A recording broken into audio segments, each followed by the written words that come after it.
Okay. We're back. Yeah, the battery went dead, so we had to do a little charging, and we're back. And we just killed some worms. So we said what we were doing with the worms.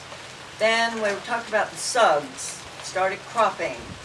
So we have blank, empty space at the bottom of the stalks. So then, of course, those suckers grow on the bottom. I mean, they just go crazy. They love it when they have space.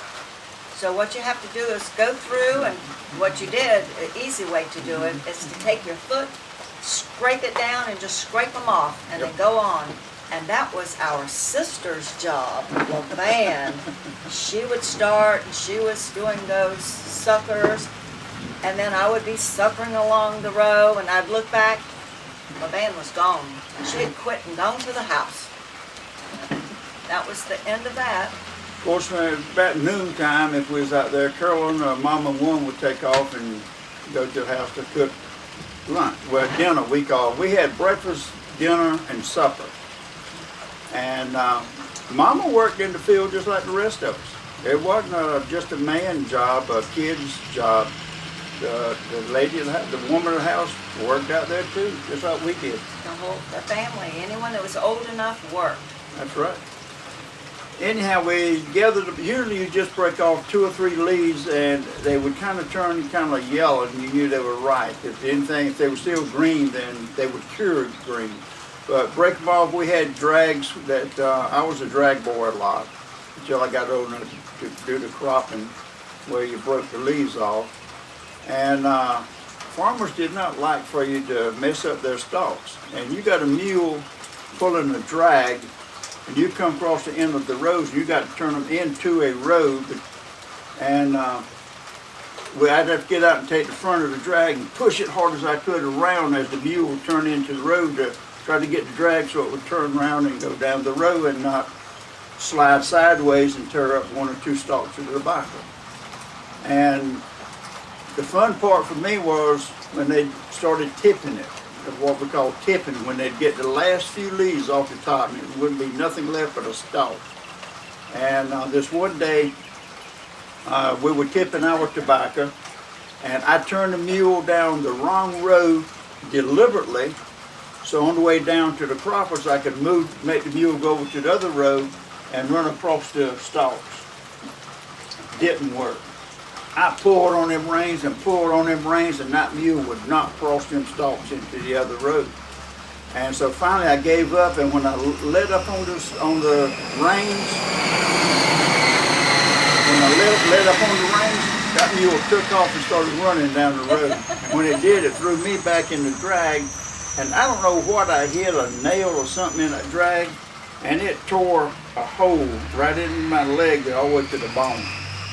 And of course I had a couple of incidents with mules, but that's beside the point. But we would... So now what was the name of our mule? Blue.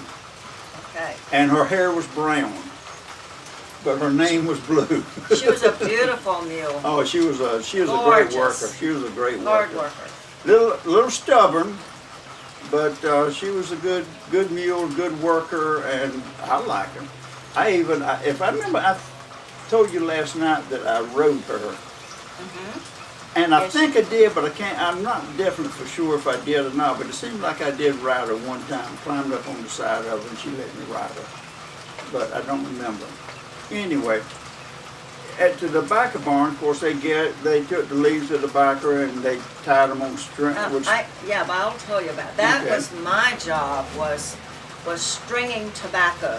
So the drag person, did you put the leaves on the... Sometimes, but usually we had on the bench. On the bench, along... Usually we had someone there to unload it because the drag boy had to get the other one that was empty and go back to the field.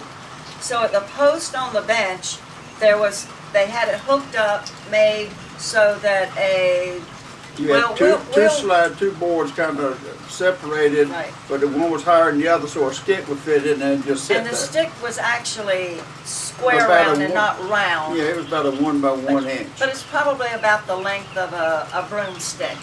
Yeah, it'd be a good, or a little longer. Ever how wide my feet are, because we had to straddle the things up there to hang them on.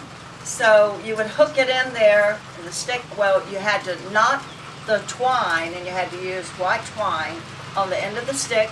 You had two people making the bundles of tobacco on each side of the stringer. Usually about 3 leaves. 3 leaves, depending on how thick How thick the stem was. And you would take it, you would hold the string, if you were right-handed, hold the string, you would take the bundle from, say, from my left side, you would just loop it and push it up, you put your hand under, take the bundle from the other stringer, loop it around and string it that way. And it was just constant, like that. It's as fast as they could hand it to you. You were pushing it and pulling that string, tightening it on the stick. You got to the end, and you wrapped it and you knotted it. Broke the string, and then someone would take it in the barn while you were getting another stick knotted and ready to start again. Then it would go in the barn. In the barn, and then when we finished gathering for the day, the croppers would come in, and then we would take and hang it in the barn, and we would, usually there'd be at least 2 up in the barn. We'd be straddle the tiers, I think they call them. Tiers, that's It was like correct. 2 befores. And one would be way up there and someone on the bottom. They'd hand, like if I was on the bottom tier, someone on the ground would hand the stick up to me, and then I'd take it and hand it to the other one, and he'd take it up and put it in place. And once we got it totally covered up there, we just worked the way down till we filled the barn up. And then it took a week to cure it. We'd start off about 90-degree temperature and kept increasing it. Usually about the 3rd day, the leaf was totally dry, but the stem was still green, and we had to dry that stem completely dry. And that's when the temperatures in the barn would raise to about 150 to 180 degrees to do it. And then once it cured, And of course, someone always stayed at the barn day and all night. There was someone there. Yeah, when it was at when high. It was curing. When Because it was the high. leaves would, when they start shrinking, some of them would slide out of that string and fall on the flue. The flues were about this big around, and sometimes they could be hot enough to actually catch that dry leaf on fire. And actually, we ended up we were lucky. We almost had a fire one time, but we had 2 neighbors that we helped, and different places that actually lost their barn completely with the crop. With the crop. But then after it cured, we would have to get enough moisture in the barn to make the leaf where you could handle it and it didn't crumble. And then we would take it down out of the barn, take it out to what we call the pack house, and we'd lay it down on the pack house, pack it down in piles. And then when we had time between helping other people gather and suckering and what have you, we start sorting the tobacco. There was 3 grades. Taking it off the stick then. You had trash grade, you had good grade, and then you had a green grade. And you take them and put them in bundles. And take 1 leaf and tie around it. And then we stretched it over another, a slick stick. They were slippery and smooth. And then we'd pile it down. And of course it would compress, and then we'd take it to market. And then I worked at the market in the summertime, and the farmer would pick up, and the sticks were about the size of your little finger, most of them. Some of them were bigger, but they were real slippery. The farmer would take and hand it to you, about stick his hand about halfway and hand it to you, and I'd lay my arm across it and grab it and just pull a whole armful off, and then lay it in those baskets in a circle. In a circle. And we'd build it up, and then we'd put it on the floor, take it out wherever that farmer's area was, and put it on the floor. And then once or twice a week, they had sales where the auctioneer would come in, he'd auction it off, and the buyers would be behind him. And then there'd be a guy back there with the thing on the tickets trying to fill out the tickets. Trying to keep up with the auctioneer and the buyers. And the auctioneer might be 10 feet in front of him on a pile of bag. And how he kept up with that, I have no idea. I don't know, because it was just constant, and they just totally moved. moving constantly. Because those warehouses were a block long, filled a whole block. And tobacco rows went all the way from one end to the other, row after row after row, and they had to get through all those rows in, the day? Oh, they did a few hours. Yeah, it went fast. Yeah, there was probably I'd guess 150 baskets in each row, and you'd have 15, 20 rows. And they would sell, and of course then the trucks would come in, the people, and they'd haul it off to the company, which I did that for 2 years. I drove trucks for a company, hauling it to the factory to be done whatever. But, and one reason I said earlier that, and I said it was a 13-year-a-month job, and I said, but not really. In the wintertime, there wasn't a whole lot to do. The wintertime was for doing your repair of your barns, your maintenance work, and stuff like that, and planning and getting ready for the following season. But then in all of that work though, in the summertime and with tobacco, we did have some fun time too. Oh yeah, we had a lot of fun times. Of course, Go swimming. the river was only A mile away. a mile away. And the other thing is, you didn't ride anywhere. You walked everywhere. Most of the time we did. Yeah, most of the time we did. I learned something What? while I was, during that period of time, that the medical department people learned years later. Oh, Back then, if you remember, if you got burnt, you burnt yourself, Yes. most people put salve or snuff or some kind of cream on it, or Right. butter. I learned you put ice on it. And that's what they do now. They put some coal on it and or ice. okay. And the reason I learned it was, Daddy sometimes he'd take the tractor, and he had no wooden trailer. And us kids would pile on there, and Daddy would drive the tractor and take us down to the river and go swimming. But this one time, there were so many of us, I sat up on the hood of the tractor, and the exhaust pipe was right there next to me. And I turned around for some reason, and when I did, I hit that exhaust pipe. And you got burnt. I burnt my arm, You my hand. You misbehaved. I misbehaved, and I got burnt. And that thing burnt, and we went to the river and played in the water for about an hour, and I forgot about it. And days later, I happened to think about it and look down, and it had healed over. Wow. But it didn't burn me after we'd been in that water. But in that that cool was so nice because those hot, humid days, and that was the other thing. You didn't work in the field, well, because you had dinner, which was usually worked out around 12 o'clock. You were through with the tobacco, and you didn't go back in the field until for a couple of hours at least, because of people passing out, and they did too. Oh yeah. We And did. You had to rest. so that's when we could. That's when we would go to the river, get in the water, and just play and do whatever you wanted to in the water.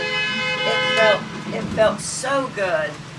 And of course, the other parts, maybe not during tobacco season, was when we went fishing. That's what I was fixing. That was the that's other what I was gonna say. We fished Yeah. every chance we got. And you went down the road and you got into the edge of the woods, and there were these beautiful places where you had the moisture and Wet, you had your boggy, muddy. buckets, right? And that's where you always took your little diggers along, and a hoe or whatever, and you got your worms. Yeah, I These got nice worms. fat worms that you fished with. And we fished off of the bank most of the Most time. of the time. Most people didn't have boats, and the ones that did, Daddy had one, but it's a home-built wooden boat. And he wasn't using it. A lot of times we go to play in the river, we turn it upside down, get up on top of it, and run down it like a plank and jump in the water. Or we didn't have any other way to jump in the water. Yeah. But fishing, you fish up and down the banks, anywhere up and down the banks, find a place you can get down to the water. What I never figured out though, when you What? fish on the bank, you fish, throw your line as far out as you can and fish. When you're in a boat and you're out there, you throw as close to the bank as you can to fish. I ain't never figured out why. And of course, even fishing on the bank or wherever you are fishing, you always, a lot of times, what you thought you had a fish, but what did you have? You had an eel, Yeah, we caught some or eels. eels. We saw snakes. Daddy, we went down there Sometimes. one time, and me and Daddy and Sam, maybe Bucky, and we caught a bunch of catfish. And Daddy sent us home to clean them while he continued to fish. A catfish, you have to skin them, and you can't. It's hard to hold. We went out to the tobacco barn, and on the bench we got some 16 penny nails and a hammer. We'd put them on there, and we'd drive a nail through the head while we cut them and try to pull the skin off. Oh my gosh. Now, Mary's father, he could hold them in his hand, just he could hang them easy, but We did. We nail them to the door, Oh, to the gosh. thing and do it. Yep. It was fun.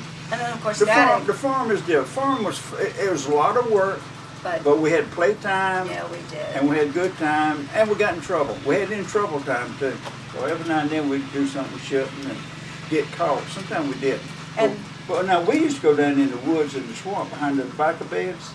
Yeah. We'd go down there and jump cypress knees and from logs to logs and played in that swamp down in there. And you know, it's interesting because I don't remember no, playing you, in the no, swamp. you I didn't. You didn't. But what was I jumped the ditch banks. what was interesting, now you can't let your kid out of the yard because someone might snatch him. Back then, there was a many day that I'd be gone most of the day playing somewhere. My parents didn't even know where I was. They were hoping somebody and they would didn't worry snatch about me. And they didn't worry about us. And then- Well, they may have, but they didn't Right. tell us. And if we got hurt, you know, we skinned, we took care of it and went on. And it wasn't a big deal. Bicycle riding, woo, just a and bicycle then the riding. other thing was, well, the chickens. Oh, the chickens and the chicken eggs. They had a way of making their own nest wherever they wanted to make Wherever them. they wanted. And there was this one that was on the ditch bank, back behind the big tobacco barn, and was on the back side. And always go over there to find the chicken eggs. But then there was this one time that Daddy went, and he went to put his hand in to get the eggs and didn't really see it. And there was a snake there, but he got his hand back out before the snake didn't get him. Daddy experimented, started using some electric fences because you could put them up easy and take them down. And I know our hogs, we had a hog pen with a fence, but then Daddy wanted one time to move them to another out away from it. So we put up an electric fence. And if an animal touches that electric fence, he don't go back close to it. He will keep his distance. And what is funny is when you want to move them, you take the electric fence down and you try to drive them out of there where you want them to go. They will not cross where that electric fence was. They don't know it's not there. And when you really force them, I've seen them come up, and when they get to that, they just squeal like crazy when they go across that part because they thought they was going to get shot. Yeah. Now, I had the wonderful job also, talking about the chickens, of, well, gathering eggs and all of that, but I also had to get the chicken, and I had to kill the chicken to be gotten ready to eat. So And there you had a choice. When you went to kill the chicken, you had the chicken, and Mother did, well, there was a chopping block that was made about so big around and so high that was there to chop whatever needed to be chopped. wood, usually wood. Mostly wood. But with the chicken, to kill the chicken,